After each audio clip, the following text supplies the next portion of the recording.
I was savoring my morning coffee on the porch when a low, menacing buzz sliced through the calm. My wife, Lila, let out a scream from inside, then burst out in her robe, jabbing a finger at our bedroom window. "A drone!" she gasped. It had hovered inches from the glass, tilting like a voyeur until it zipped away as I charged outside. Barefoot on the gravel, I stood fuming, the audacity sinking in. This wasn't some kid's toy, it was surveillance, and I had a hunch who was behind it. Our farm sat just beyond the HOA's grasp, not under their rules but close enough for Vanessa, the self-appointed neighborhood czar, to meddle. She'd always despised our free-spirited ways, the rooster's dawn calls, our tractor parked openly, and especially Lila's habit of sunbathing in the backyard, sometimes and nothing at all. Instead of talking, Vanessa chose espionage. I'd glimpsed her drone before, once over the cornfield, once by the barn, but after this peeping stunt, I got serious. Grabbing binoculars, I scaled the water tower and spotted the drone landing in Vanessa's pristine backyard, her colonial mansion with gaudy columns and an HOA proud sign. She stood there, arms crossed, like a commander awaiting her spy. I marched over, knocked calmly, and confronted her. Her smile was fake, her tone syrupy. "Can I help you, Ethan?" I laid it out, her drone at our window, its trespassing, the need to stop. She didn't flinch, tilting her head. "If you're not doing anything wrong, why worry?"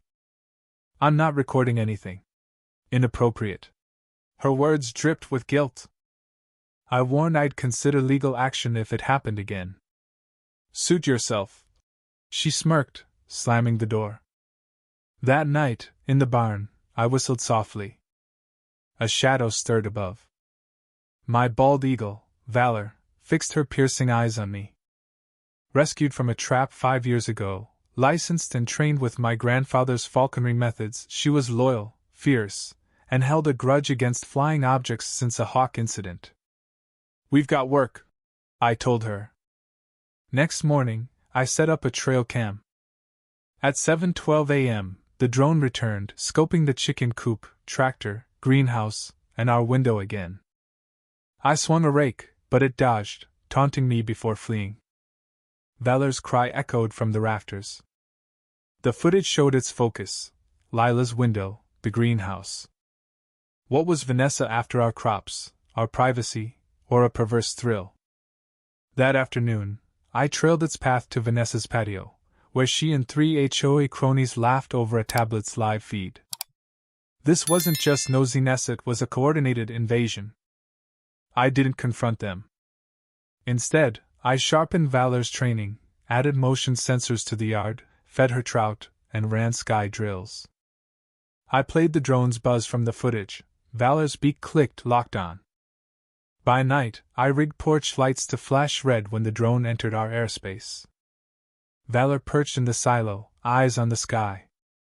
When Vanessa's spy returned, it wouldn't leave intact. The next day was too quiet, no buzz, no drone. Suspicious, I was feeding the chickens when 3 cars rolled in, one with an HOA logo.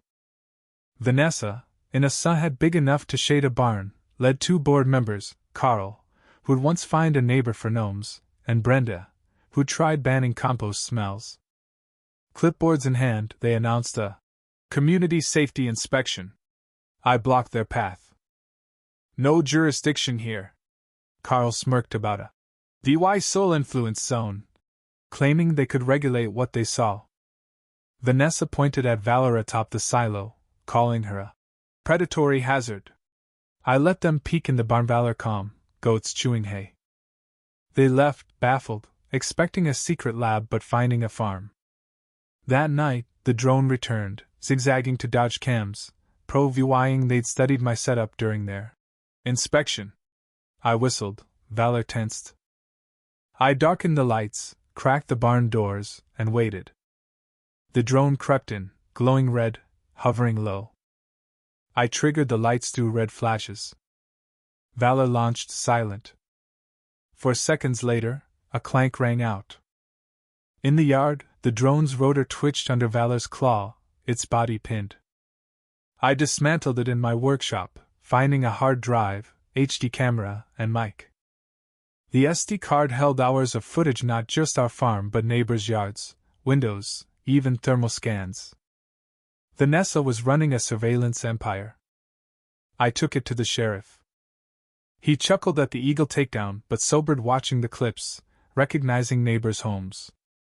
"I'll look into it," he said, but I knew Vanessa wouldn't stop. Next morning, a louder buzz hit. A silver, 8-rotor beast, twice the size, hovered high above the cornfield, scanning with infrared. Vanessa had upgraded, staying out of Valor's reach, asserting dominance. This wasn't curiosity, it was a power grab. I called my cousin Nate, a retired Air Force drone tech. He arrived, admired Valor, and helped rig her GPS harness with a magnetic rig to drop payloads. We tested it. Valor dropped a dummy load dead center in a chalk ring. When Vanessa's new drone returned, Valor climbed high, unseen, and clipped its propeller, sending it crashing into the pond mud. Its SD card revealed worse, zoomed-in shots of our living room TV, a neighbor's teen sunbathing. I showed my neighbor. His rage spread. By noon, the street hummed with outrage. That evening, the patched-up drone flew again. Valor, ready, dropped a weighted net, tangling its rotors. It crashed by the goat pen. I photographed it, delivered the EVY denke to the sheriff, who now saw criminal surveillance, especially with a minor recorded.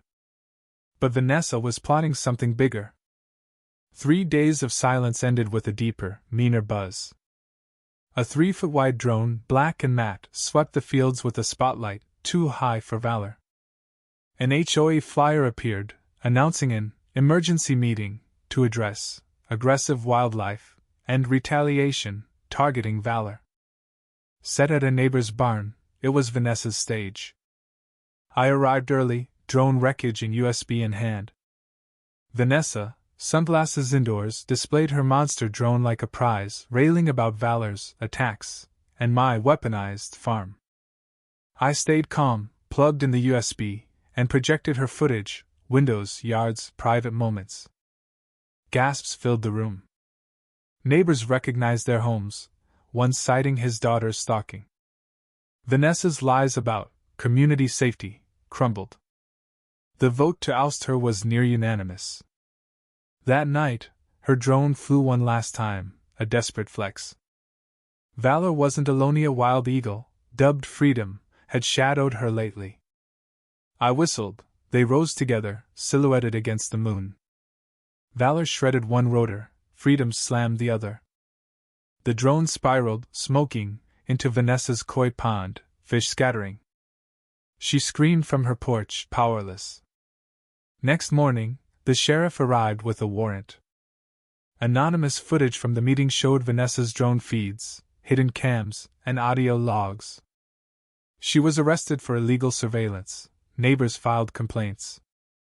Valor became a legend. Kids drew her. 4-H and VY TED me to speak. Freedom VY cited, circling respectfully. A week later, a letter from Vanessa's estranged father arrived with a photo of her as a kid, holding a baby eagle, smiling. It didn't excuse her, but it hinted at a broken path. I felt closure, not pity. The sheriff later brought a medal for Valor. For protecting privacy. I hung it in the barn. She ignored it, preening. The farm felt safe, not just drone-free but a symbol of resistance. Vanessa's trial loomed, her move rumored. I trained Valor for kids' shows, Freedom watching from afar. The sky was ours, mine, Valor's, Freedom's, and every neighbor's who'd felt watched. Vanessa thought she could control us from above, but she learned, someone always flies higher, with talons and wings. And she was grounded for good. If you were the one in this story, how would you react? Would you stand up and fight back, or accept the unreasonable pressure and control from the HOA? Share your thoughts in the comments below. And don't forget to subscribe, like, and share this video with more people. Your small action gives us the motivation to keep bringing you more intense and engaging stories. Thanks for watching, and we'll see you in the next video.